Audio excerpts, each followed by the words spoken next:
Those accounts were 10 accounts in 3 banks. Accounts legitimately opened by him, and there were funds that he kept saving, where he was keeping his savings in the US.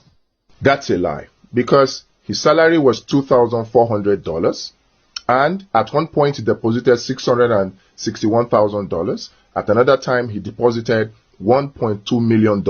That's $1.8 million.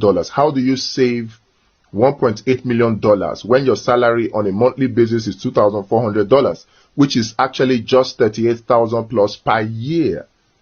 And he stated it himself that he didn't have any other source of income.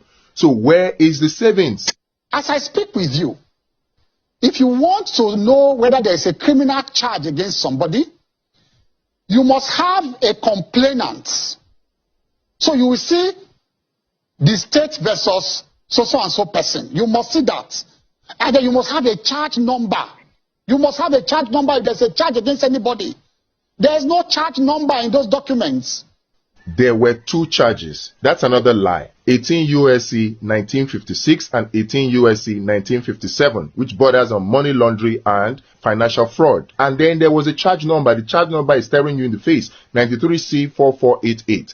That's another lie from Festus Keyamo. If you look at those documents too, Asiwaju Bola Tinubu was not mentioned as a defendant. They've skipped that. It was only account numbers that were mentioned, and at the end of the day, they just said account numbers in the name of Tinubu. That is all. Not that Tinubu was a defendant. It was account in his name, not him. Those accounts were sealed, not him. It was action in rem. That's another lie. The prayers of the United States Attorney was that due notice be given to all interested parties to appear and show cause why forfeiture should not be decreed. Who will come and appear? Is it the account number? So that's another lie. There is no charge. There was no charge. There was no indictment.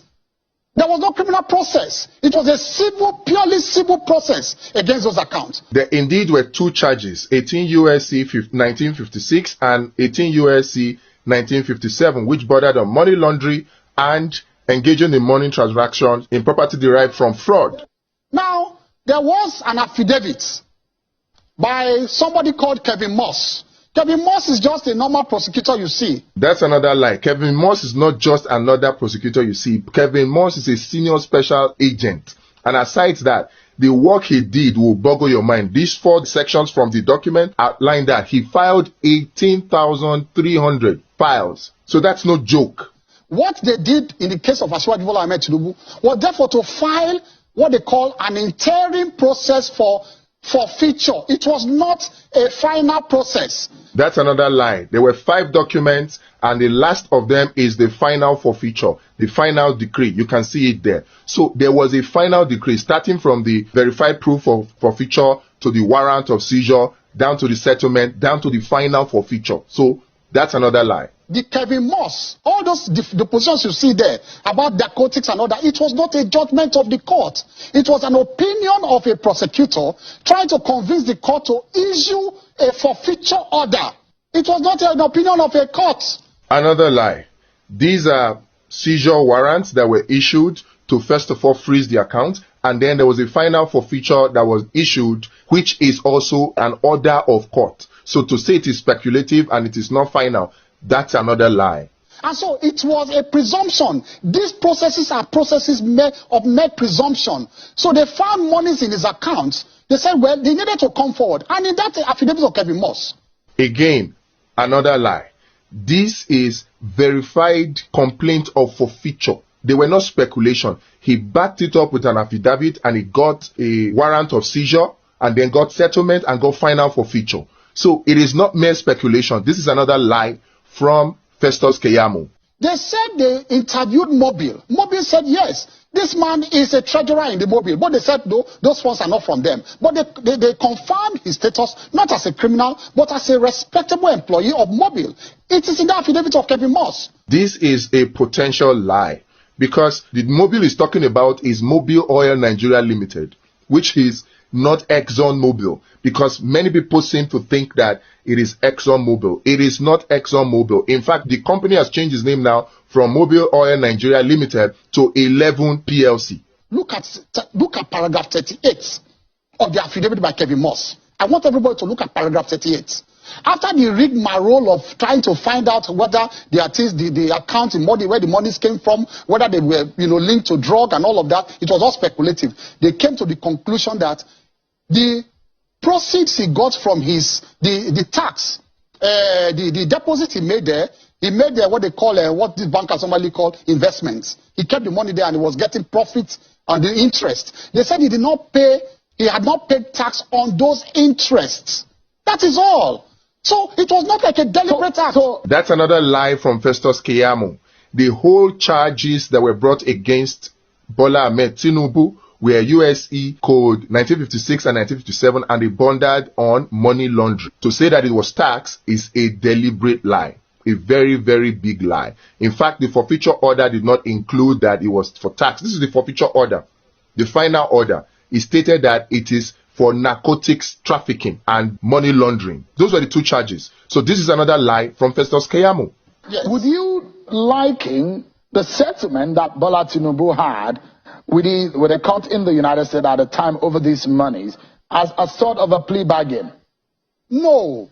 A plea bargain, you cannot build something on nothing and expect it to stand. A plea bargain must arise out of a criminal charge. Like I said, there is no charge, nothing anywhere, nothing like a charge anywhere. That's another lie from Festus Keyamo for Bola Ahmed Tinubu. There were two charges, USC code 1956 and 1957, which bordered on money laundering and using proceeds illegally gotten. Going from that, you see now that there was a plea bargain. This is stipulation of compromise settlement, which is plea bargain. So there was a plea bargain, and in the plea bargain, initially it was supposed to be 1.8 million that was seized, but eventually they just fined him based on the charges that he was charged, because he was charged with two codes violation, USC code 1956 and USC code 1957. And if you look at the punishment for those violations, it says not more than $500,000. That was why only $460,000 was deducted from the account, because that's what the law speculates as fine punishment for the violation of the law. The other option would have been imprisonment, which I'm sure that Tinubu would not have wanted. So there was a charge, there was a plea bargain, and there was a fine, which is actually the forfeiture of the $460,000 based on the law. You established that there was a forfeiture. But if there was a forfeiture that was made, and that kind of forfeiture is still subsisting, and it has a criminal nature, that has not been set aside up to date. No. A forfeiture, you see, that's why I said you should take a paper and a biro. This is a lecture class for you. A forfeiture is not something hanging on your neck. It's a permanent settlement, and everybody, you will shake your hands and go your way. The forfeiture in this case, which proves that this is another lie from Festus Keyamo for Bola Ahmed Tinubu, the forfeiture in this case is based on code violations for 1956 and 1957. The punishment for it is either fine of not more than $500,000 or imprisonment. And so Bola Ahmed Tinubu was given a fine, which is the forfeiture settlement that he got, and it was $460,000. There was a forfeiture, which is actually a fine based on the two charges that were brought against him. I refer you again, paragraph 6, page 2 of the settlement signed. In that paragraph 6, they were even begging Asiwaju. They said that, look, please don't proceed against us again. This is a final settlement between us. Go your way, we go our way. That's another lie from him, from Festus Keyamo. Festus Keyamo, as a senior advocate of Nigeria, knows that there is always indemnity clause in such plea bargains to prevent you from saying, or your children from saying, oh, the money that was seized from you was actually responsible for the death of your relative, and so they want to sue because of that. It's just an indemnity clause. That is usual. In fact, not only for plea bargains, that it's normal. So coming to say that they were begging him, that was just a blatant lie. Out of the 10 accounts,